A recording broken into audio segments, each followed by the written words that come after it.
శ్రీ గణేశాయ నమః, శ్రీ సరస్వత్యై నమః, శ్రీ గురుభ్యో నమః. భక్తులారా, భారతంలో విశేషాలు చెప్పుకున్నాం. ఇందులో భాగంగా నిన్నటి వరకు మనం ఆది పర్వాన్ని 121 భాగాలుగా చెప్పుకున్నాం. ఈ రోజున 122వ భాగం చెప్పుకున్నాం. చెప్పుకునే ముందు వ్యాస భగవాను ప్రార్థన చేసుకుందాం. వ్యాసాయ విష్ణు రూపాయ వ్యాసరూపాయ విష్ణవే నమో వై బ్రహ్మణతే వాసిష్ఠాయ నమో నమః. ఈ క్షేత్రపాలకుడైన ఆంజనేయ స్వామిని కూడా, ప్రసన్న ఆంజనేయ స్వామిని కూడా ప్రార్థన చేసుకుందాం. ఆంజనానందనం వీరం జానకీ శోకనాశనం కపీశమక్షంతారాం వందే లంకా భయంకరం. సదా నింబవృక్షస్య మూలాధివాసాత్ సుధాశ్రావణిం తిక్తమప్యప్రియంతం తరంగల్పవృక్షాదికం సాధయంతం నమామీశ్వరం సద్గురుం సాయినాథం.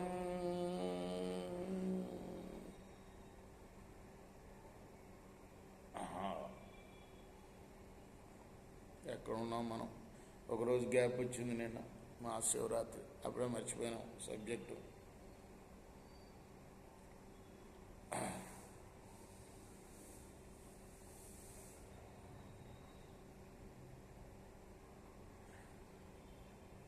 క్షత్రియులకి బలమే ప్రధానం.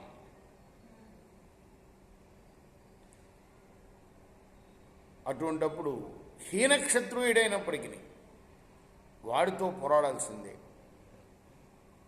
ఇది చదువుకున్నాం. ఇంతకుముందు కూడా ఒకసారి చెప్పాడు దుర్యోధనుడు ఇదే మాట. బలం ఉన్నవాడిదే రాజ్యం అన్నట్టుగా చెప్పాడు కదా. కులం కాదు, వాడి పరాక్రమం, సూర్యుడైన వాడు కూడా రాజుగా మారవచ్చు అని చెప్పాడు. అదే మళ్ళీ చెప్తున్నాడు. చరాచర ప్రపంచమంతా వ్యాపించి ఉన్న అగ్ని అది నీటి నుండి పుట్టింది. దానికి పోలిక కూడా చెప్తున్నాడు. అలానే రాక్షస సంహారం చేయగల వజ్రాయుధం కూడా దధీచి వెన్నుముక నుండి పుట్టింది సుమా. సమస్త గుహ్యస్వరూపుడైన స్కంద భగవానుడు కూడా అగ్ని, కృత్తిక, రుద్రుడు, గంగా వీరందరి ద్వారా జన్మించాడు. ఎంతోమంది బ్రాహ్మణులు కూడా క్షత్రియులకు పుట్టిన వాళ్ళు ఉన్నారు. నువ్వు కూడా వినే ఉంటావు. విశ్వామిత్రుడు కూడా బ్రాహ్మణత్వాన్ని పొందగలిగాడు, రాజయ్యుండి కూడా. అంతదాకా ఎందుకు, మన గురువు గారు కూడా కలశం నుండి పుట్టాడు, ద్రోణాచార్యులు వారు. అలానే కృపాచార్యులు వారు, మన గురువు గారు, ఆయన కూడా రెల్లు పొద నుండి పుట్టాడు.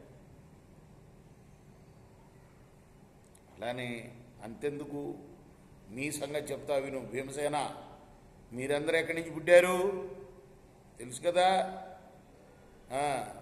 కాబట్టి సర్వశుభ లక్షణాలు కలిగిన ఈ కర్ణుడు సూత స్త్రీకి ఎలా పుట్టగలడు? జింక ఎప్పుడన్నా పులిని కంటుందా?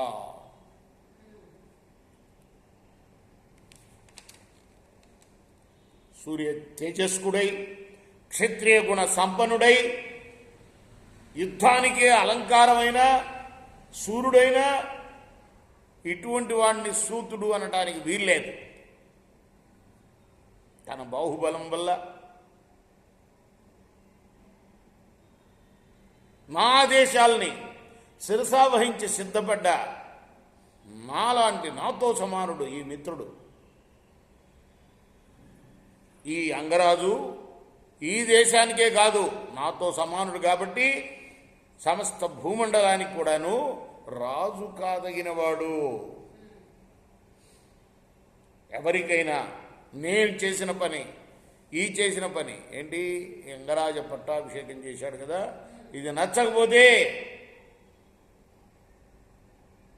రథాన్ని అధిరోహించి కానీ, పాదచారులై కానీ వింటిని ఎక్కబెట్టవచ్చు.